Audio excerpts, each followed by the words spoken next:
اعوذ باللہ من الشیطان الرجیم بسم اللہ الرحمن الرحیم هو اللہ الذی لا الہ الا هو عالم الغیب والشہادة هو الرحمن الرحیم هو اللہ الذی لا الہ الا هو الملک القدوس السلام المؤمن المہیمن العزیز الجبار المتکبر سبحان اللہ عما یشرکون هو اللہ الخالق البارئ المصور له الاسماء الحسنى یسبح له ما فی السماوات والارض وهو العزیز الحکیم وللہ الحمد رب السماوات ورب الارض رب العالمین وله الكبریاء فی السماوات والارض وهو العزیز الحکیم اللہ اکبر کبیرا والحمد للہ کثیرا وسبحان اللہ بکرۃ واصیلا اللہ اکبر اللہ اکبر اللہ اکبر لا الہ الا اللہ اللہ اکبر وللہ الحمد۔ آنے والے مہینے میں ہم سب عید الاضحیٰ مناتے ہوئے حضرت ابراہیم علیہ السلام کی قربانیوں کو دا سپریم سیکریفائس کو یاد کریں گے اور اپنی قربانیاں پیش کریں گے۔ ہماری کوشش یہ ہوگی کہ ہماری قربانیوں کو اللہ الرحمن الرحیم رب آپ قبول کرتے ہوئے ہمارے گناہوں کو معاف کرتے ہوئے ہماری مغفرت کا ذریعہ بنا دیجیے۔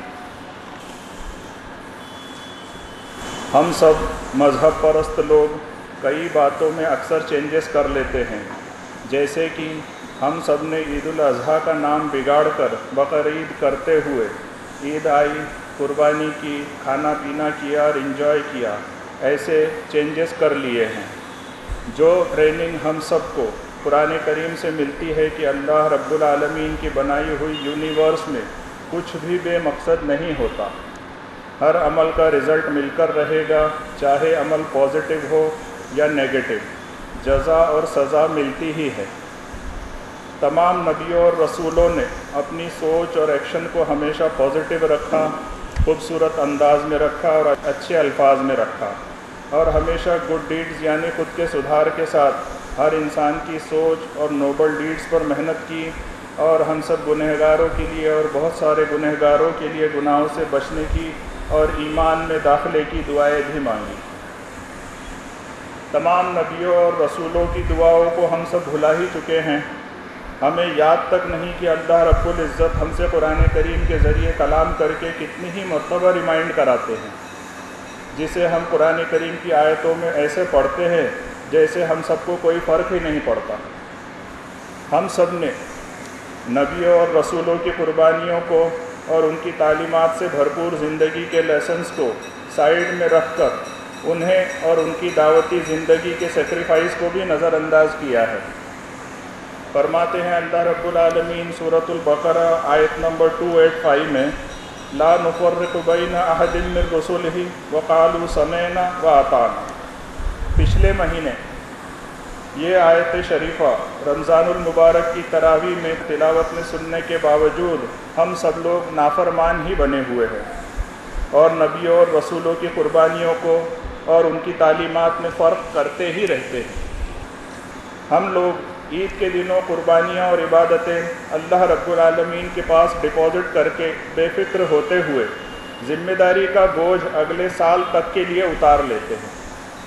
ذمہ داریوں کو بوجھ سمجھ کر نبھاتے ہیں، جیسے کہ ہم سب آپسی رشتہ داریوں کو بوجھ سمجھ کر نبھاتے ہیں۔ ایک اللہ، قرآن کریم اور ان کے اپوائنٹ کیے ہوئے رسول کو ماننے والے ہمارے ایمان لانے کے دعووں کے بعد بھی ہماری آپسی نفرتیں ہی ہمیں برباد کر دیں گی۔ آپس کے من مٹاؤ سلجھا لینے میں ہی ہم سب کی بھلائی ہے۔ سورۃ نمبر 49 آیت نمبر 10 انما المؤمنون اخوۃ فاصلحوا بین اخویکم واتقوا اللہ لعلکم ترحمون۔ فرما رہے ہیں اللہ رب العالمین فیمیل اور میل دونوں سے، یقیناً جو لوگ ایک اکیلے اللہ پر ایمان لا چکے ہیں وہ آپس میں بھائی بھائی ہیں۔ یاد رکھو کہ کسی بھی میٹر میں تمہارے ایمان کے دعوے کے بعد تم لوگ آپس کے معاملے میں الجھ پڑو تو اس معاملے کو آسانی سے آپس میں ہی سلجھا لیا کرو۔ یا آپس میں صلح کراؤ اپنے ان ایمان والے بھائیوں کے بیچ یا ایمان والی بہنوں کے بیچ، رسپیکٹ کرو اللہ کے اس آرڈر کی تاکہ تم پر رحم کیا جائے۔ کیا ہم سب لوگ آپسی رشتے اور تعلقات سدھارنے کے لیے رضامند ہیں؟ کیا ہم سب اللہ الرحمن الرحیم کے آرڈرز پر پہل کرنے کو بھی تیار ہیں، جس کی وجہ سے اللہ الرحمن الرحیم رب کو ہم سب لوگ راضی کر لیں؟ یا آپسی نفرتیں جاری رکھتے ہوئے اللہ رب العالمین کے ان آرڈرز کو بھی نہیں مانیں گے ہم لوگ؟ اب ہم سب سے سوال ہے کہ ہم پورا سال قرآن کریم کی تلاوت کرتے ہیں اور رمضان المبارک میں کھڑے کھڑے تراویح میں سنتے ہیں، اس کے باوجود کیا ہم سب نے قرآن کریم سے سبق اور عبرت حاصل کرنا بند کر دیا ہے، جبکہ ہمارا ایمان بھی قرآن کریم پر ہے؟ کلام اللہ میں ایسی طاقت ہے کہ تلاوت کے ذریعے قرآن کریم سے رشتہ جوڑنے والا ہر انسان سب سے پہلے خود کو سدھار کر ڈبل اسٹینڈرڈ سے آزادی پا کر سنگل اسٹینڈرڈ سے زندگی بسر کر سکتا ہے۔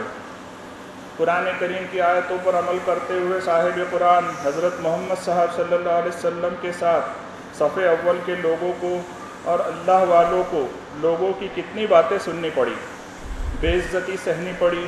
آج بھی ہم میں سے کوئی صرف قرآن کریم کی بات کرتا ہے تو اسے بہت بے عزتی اور ذلت کا سامنا کرنا پڑتا ہے۔ جب ہم سب اپنے آپ کو حضرت محمد صاحب صلی اللہ علیہ وسلم کے فالوور کہتے ہیں تو فالو بھی تو ان کے ہی طریقے کو کرنا چاہیے۔ سورہ آل عمران آیت نمبر 31، فَاتَّبِعُونِي يُحْبِبْكُمُ اللَّهُ۔ ہم سب کیوں خود کا طریقہ اپناتے ہیں؟ کیا یہ ڈبل اسٹینڈرڈ یعنی منافقت نہیں ہوئی ہم سب کی؟ جبکہ قرآن کریم میں صحیح طریقہ ہم سب پڑھتے پڑھاتے ہی رہتے ہیں۔ حضرت محمد صاحب صلی اللہ علیہ وسلم کی زندگی کانا خلقہ القرآن، صرف اور صرف قرآن کریم تھی۔ کیا ہم سب اس سے کوئی سبق لینے کو تیار ہیں؟ کیا ہم سب آپسی رشتے سدھار کر خود کی آخرت کو سدھارنا چاہتے ہیں؟ ہم سب لوگ خود کی اولاد کی زندگی بھی نفرتوں سے بھرنا چاہتے ہیں یا قرآن کریم کی آیتوں سے آپسی نفرتوں کو مٹانا چاہتے ہیں؟ ہمیں ہی سوچنا ہے کہ ہم سب ہماری اولاد کے لیے کون سا راستہ چھوڑ کر جانا چاہتے ہیں، آؤٹ آف قرآن کا یا قرآن کریم کے ذریعے کامیابی، مغفرت اور جنت کا؟ فرماتے ہیں اللہ رب العالمین، وَتَرَكْنَا عَلَيْهِ فِي الْآخِرِينَ بَارَكَ اللَّهُ لَنَا وَلَكُمْ فِي الْقُرْآنِ الْعَظِيمِ وَنَفَعَنَا وَإِيَّاكُمْ بِالْآيَاتِ وَالذِّكْرِ الْحَكِيمِ إِنَّهُ تَعَالَى جَوَّادٌ كَرِيمٌ مَلِكٌ بَرٌّ رَّءُوفٌ رَّحِيمٌ فَاسْتَغْفِرُوهُ إِنَّهُ هُوَ الْغَفُورُ الرَّحِيمُ۔